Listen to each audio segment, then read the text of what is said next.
Today we're going to talk about the holy grail of training, the long run.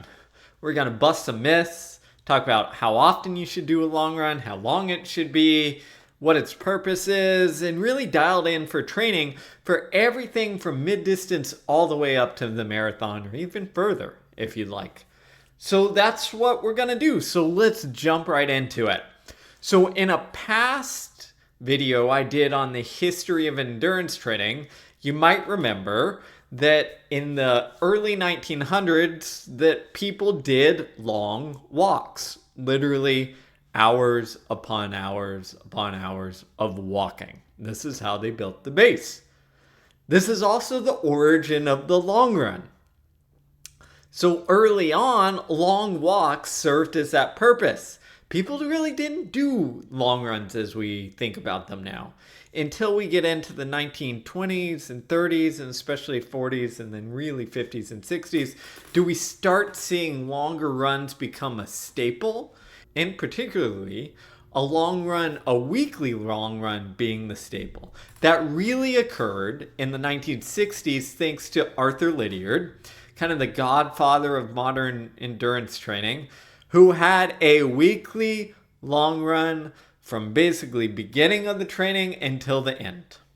Now the key here is why Lydiard chose that and why we ended up with one weekly longer run. Well, it's pretty simple. He saw it during the base phase as a way to develop endurance, and we'll talk about what that consists of. And then more importantly, during the sharpening or interval training phase as a way to maintain aerobic development. What he found is that that single weekly long run, if it was in there, then even if they started doing all the speed training in the world, they would still keep their endurance up. It served as a maintenance function. And that's really important because that's how it has evolved in our modern world. Okay, you got the history. Let's go into some of the science, just a little bit, of what the long run does. So from a physiological standpoint and from a biomechanical standpoint, it serves a couple important purposes. First, it is a general aerobic adaptation. So it's generally long and easy, or we'll talk about long and steady to a degree. And what that means is almost entirely aerobic. That means we get adaptations like mitochondrial development, we get capillarization in the muscles, we've got fuel utilization adjustments, which is a big one we'll come back to. We've got things such as strengthening and adapting the mechanical structure from the tendons to the ligaments to the muscles to the load, repeated load over time for a really long time. Now the key is, which separates it out from other simple, easy runs, is the distance, obviously.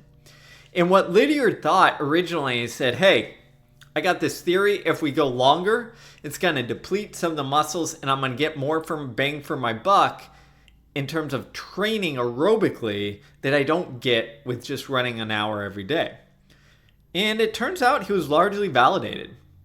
And in fact, he was validated by some research by his own famed athlete, Peter Snell, Olympic champ, world record holder, who went on to become an exercise physiologist and then put some of these ideas to test. So one of the early things that Snell did as an exercise physiologist is he looked at muscle glycogen depletion as a way to look at what muscles get utilized or, utilized for fuel during a long run compared to other distances. And what he found is that, as you go longer, we start tapping into some of those fast twitch fibers for fuel. Other research suggests that we utilize those fast twitch fibers as our slow twitch fibers are depleted, more so of fuel, and we need to bring them in to kind of keep the pace going to fuel, not only fuel us, but also fuel the force output needed to keep going at that pace. So it provides a unique training stimulus. This one on the length side. We increase the stimulus by going longer, which shifts the muscle fiber recruitment and the fuel utilization, which causes us to get better aerobically. Our fast twitch fibers develop more aerobically. Normally they're just speed, power, etc. with a little bit of aerobic. We teach them how to work a little aerobically, which makes it better for us in terms of endurance capacity in a number of realms. And the other big one, which I mentioned, was the fuel efficiency or utilization. Think of it as long runs help us become a little bit more like your Prius, meaning we become more fuel efficient, especially in our carbohydrate to fat utilization usage. Essentially, think of it like this.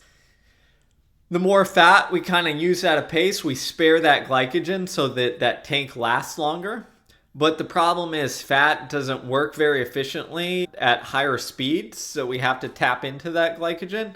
Well, long runs do a couple different things, especially if we add some intensity, but one is they kind of push up that fat max, which is the kind of max speed or intensity, where we still have a high level of fat utilization. And the other thing it does, as long runs do, is they can help expand that kind of glycogen pool that we can recruit from. Partially because it sends us a signal that, hey, if we go 22 miles, for instance, on a long run, we're going to be okay, right? Where if we only go 16 miles, then our brain kind of goes like, oh, we've never been even close to this depletion if we show up for a marathon. So we're in for a big struggle. All right, so we've talked the history, the physiology. Let's go on to the practical. How do we use the long runs? So most people use them in a similar way to Lydiard, with some modifications, okay? During the base or endurance phase of our training, we use them to build endurance. What does that mean? We progressively lengthen the long run and then add some quality or intensity to it. Sometimes this just means getting faster over the thing. Sometimes this means adding surges or pickups or progressions or a workout within the long run. We'll come back to that in a second. But that is developing the endurance side. And then when we get into the main season, most people, again, use them like Lydiard for maintenance. And they work well for maintenance. But the key here, there's a couple key facts that we know now, is now we're not doing 5 days a week of interval training during the sharpening or peaking phase like Lydiard did. Generally, we're doing 2 days a week, maybe 3. So that seesaw balance, which I talked about in another video, isn't swung so far. So you don't need quite as much maintenance, and we don't drop volume quite as much because we're still doing easy runs in addition to it. So you can get away with a long run once every week, once every 10 days, once every even 2 weeks, maybe even once every 3 weeks, depending on the event and the athlete. So we don't need quite as much to maintain, especially if you're not training for a marathon. Okay, how long should you go? This depends on the individual and the event, not surprisingly. Shorter events, 800 mile, long run serves as a more general aerobic development tool. Depending on the level, that still means you might get up to a decent level, right? 800 runners might get up to 10, 11, 12 miles, maybe a little further, depending. There's a wide variation. There's some reports of even some elite Kenyan 142 800 runners running 20 miles. So wide variation, but generally you're getting up to between, 12 and 16, maybe 17 miles total. 5K, somewhere generally on average, 14 to 18. We're talking high level, college, elite. Marathon, generally at the elite side, you're getting up to maybe 20, 22 miles in length. But for the novice or the intermediate athlete, it's really going to depend on your goal. There is no, the long run should be this % of your weekly mileage. Forget that stuff. Those are rule of thumbs, but they're mostly junk. The long run should be thought of as independent workout. What am I trying to adapt? How am I trying to adapt? What stimulus do I need to apply?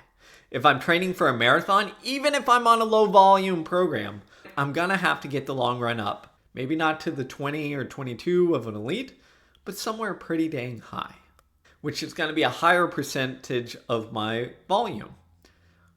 Alternatively, maybe I run a lot of volume as a miler or 5K runner, but my long run comparatively isn't that high of a percentage because I run 100 miles a week, but my long run is 15, 16 miles. It's not the 20 to 25% that is often recommended. That's why I don't like using percentages. Look at it as a specific workout, just like you would your 400-meter repeats, and think, how do I progress this stimulus so that I adapt in a positive way without, increasing the injury risk? So what does that mean? When we look at long runs, we want to think of it first as increasing the load by a distance, and then, depending if you need more adaptation from it, for instance, if it's more specific to the race, like in a 10K or a half marathon or a marathon, then we add some specificity, meaning intensity. We're probably not going to add a lot of intensity to a long run for a miler or 800 runner unless we've tapped out all the other ways to develop aerobically.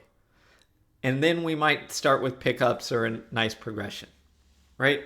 But it's not one of the key levers that we pull. But if we do want to add some intensity to that, how do we do that? Well, first, long runs are generally, when we're increasing the volume of them, they should be easy. They should be your easy run pace. You should be able to have a full conversation with maybe just the hint of oh yeah, I'm running.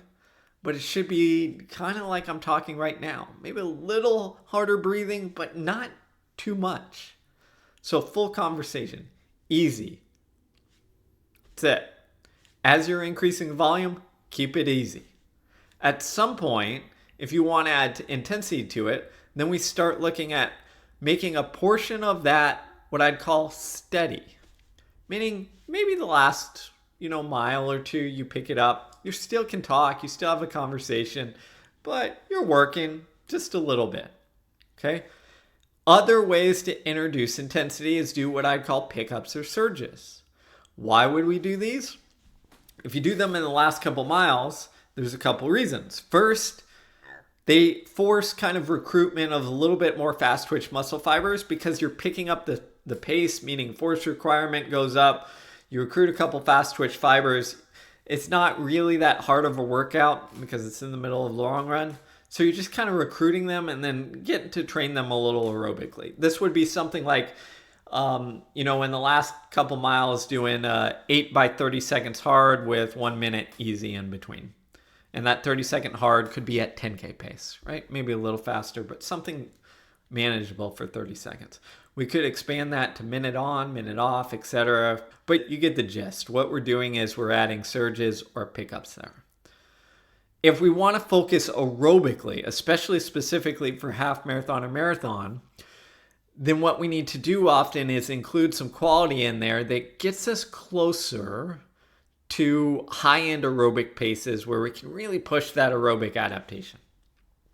So this is where we take some of those steady pickups at the end and turn them into progression runs, where maybe we do 16 miles with the last 5 miles progressing from the easy pace all the way down to where the last mile is near half marathon pace. Why would we do that? Again, it forces this kind of aerobic adaptation where in this case, the first 11 miles of that run serves as to a depletion effect to deplete some of your muscles, tire them out a little bit so that you're getting used to running at a high-end aerobic pace in a slightly depleted state. Eventually, what you might want to do is shift those from progressions to full-blown warm-up or workouts. What does that mean? Especially for marathoners, this is often key, is we take the long run and we replace it with a marathon-paced or marathon kind of simulation workout. So what do we do on this? Let's say you're running 18 miles total, something like that. You extend your warm-up. You go 4 to 5 miles during the warm-up. And then you're going to say, I'm going to do 3 by 3 miles at marathon pace, maybe starting a little slower and then progressing into it. 3 by 3 mile at marathon pace with a mile jog in between. So now we've got 11 miles plus 4. We're at 15 miles, and then we do a 3-mile cool down afterwards, right? To get our 18 or whatever have you. And here, the goal is this is now a full-blown workout. Okay. Often when we're just doing building or maintaining long runs, we treat it as kind of a pseudo workout, meaning we know it depletes us a little bit, but we might have one easy day before and one easy day after instead of 2 easy days. When we start adding full-blown workouts into it, we need to treat it like a full-blown workout, often a depleting one. So you might need 2 or even 3 days easy to recover after that, where you're just doing mileage or something a little bit lighter. Generally, longer workout long runs are reserved for when we're training for a half or a marathon, or occasionally used during the base phase of higher level runners training for even a mile, but generally 5K and 10K, when we're trying to get a nice boost of that aerobic system. Okay. Where we've done a lot of the normal mileage and threshold runs and Norwegian double threshold, and we need to introduce some new stimulus. So we use the depletion of the long run plus a workout to get us a little bit more stimulus and bang for our buck in there. All right, I've covered a lot when it comes to long runs in a very short period of time, but the idea I want you to walk away with is this. There's nothing crazy or special or magical about them. They are a different stimulus that largely comes from the duration of the thing. Okay? That duration allows us to deplete more slow twitch fibers and get a little bit more fatigue so that we can then get a little bit different of a bang for our buck or stimulus that we don't get when we don't have something that is this length in duration. Okay? That's the key understanding of it. The shorter your distance you're training for, the more these are for general aerobic development and then maintenance. The longer your distance, the more they become specific and then moving towards quality. And that's what it is. A couple other rules of thumb that I have for my athletes is you build the distance first until you get comfortable with it, and then you add intensity to it. So even for marathoners, I'd say, okay, we're going to build our long run every week. And, we're going to go 16 this week, then 17, then 18. I wouldn't say, hey, the first time we get to 18, I'm throwing a workout in there, right? I got to be comfortable with the distance before we add quality to it. So if I've consistently been doing 16 or more, then I might say, okay, we're going to do a workout with 16 miles in total. Okay? Makes sense. And then the other caveat here, which is a big one, so I hope everyone listens, is that I'm generally talking in terms of, high school, college, elite, or advanced runners when I use miles. I like to think of it for novice runners in terms of time. And this is important because with elite runners, when I say go run 20 miles or maybe even 22 miles for a marathon prep, that gives us a little over 2 hours, right? Depending on the pace, a little over 2 to 2.5 hours max. If I told a novice to do that, or even an intermediate athlete, that might be 3 hours plus of work. I don't want that. That's too much time on your feet for most people. Even if you're going to spend a lot of time on your feet. Use the time on the feet to get close enough where you can smell the distance of the long run or smell the end. Not in terms of distance, but time. So if you're shooting for a 3-hour marathon, you probably need to spend 2 hours 15, 2 hours, maybe even 30 out there. Okay? Again, if we get to 4, 5, 6 hours, probably doesn't apply as much because that's a long way. Honestly, if you're running a 6-hour marathon, this might be controversial. If you want to do it, great, get it done. But I'd suggest running the shorter stuff first and getting a little speed before tackling a marathon so that maybe you can finish it in 4.5, 5 hours and it'll be a more manageable and funner event. All right, so there you go. Long run, make sure you progress it, build volume, then add quality. Generally focus on time instead of mileage. If we convert that, 5K, 10K athletes probably go in an hour and a half to hour 45.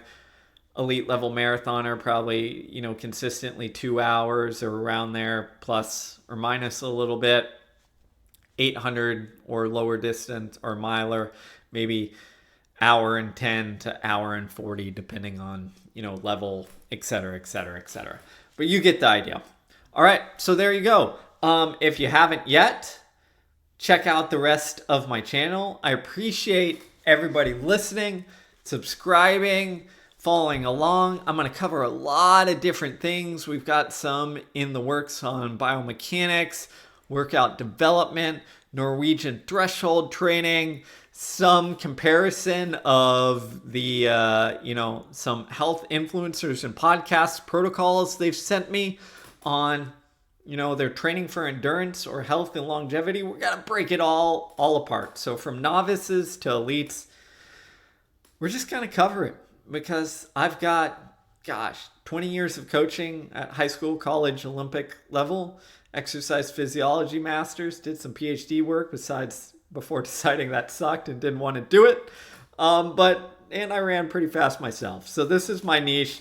I can do it off the top of my head. That's also why we don't have the fancy graphics and setup. We might get a little slightly fancier, but I just want it on the quality of the information. And if you're here for the quality of information and don't need me to change the angle and video and everything every 5 seconds to keep you entertained, well, you're in the right place.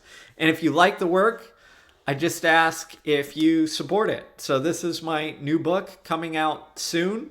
If you pre-order a copy on YouTube through the link in the bio or up here, wherever it is, you also get my 100-page coaching guide, which outlines my philosophy of everything from nutrition to psychology to warm-ups, cool-downs, workout design, long runs, thresholds, everything in between. So you get that free right now so that you can read something, 100 pages, quality material, until this comes out and comes out your door. This is a great book on the psychology of performance and looking at motivation, youth athletics. It expands outside of sport, looking at the achievement culture we live in and why it often makes us miserable and how we can achieve at the highest level without being miserable. Covers it all. So thanks for listening. Hope you enjoyed this. And until next time, keep running, keep training, keep asking questions in the comments below. Thank you.